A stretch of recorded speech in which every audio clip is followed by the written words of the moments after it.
Babi im shumë i bën presion nanës edhe vllaut, edhe pse falet ju bërtet për çdo sen në sy të tjerëve. Themi kjo nuk është sjellje e një njeri që fal namazin. Një musliman që fal namaz duhet të jetë i sjellshëm me familjen e tij. Por këta persona kanë mungesë të personalitetit, mungesë të burrnisë, edhe mundohen domethënë para të tjerëve mi nënçmuan anëtarët e familjes që i kanë nën kështu nën pushtet, nëse më thonë, që me mrrin autoritetet të tjerët. Pastaj tjetra, kur dalin jashtë ata sillen shumë but, edhe s'kan shumë guxim, tash vinë edhe shfryhen te shtëpia, te gruaja vet dhe te fëmijët e vet. Një lloj narcizmi e kanë këta tipat.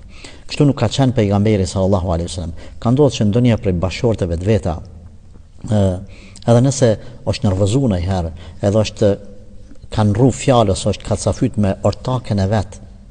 Pejgamberi sallallahu alaihi wasallam ka qesh edhe ka qetësu situatën. Nuk ka qenë burri i cili ka bërtit, domethënë vend e pa vend. Aleikum salam wa rahmatullah haxhi. Allah të rujt. Haxhi ardhi mysafir më u fal. Kthehemi në pyetjen tonë.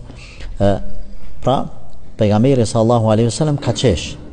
Njëherë bile Aisha radiallahu anha ka rëzuni pjat me gjell, me oriz. Pejgamberi sallallahu alaihi wasallam ka qesh, thot, e kapi si më thonë Zilia i nati nanën e juaj.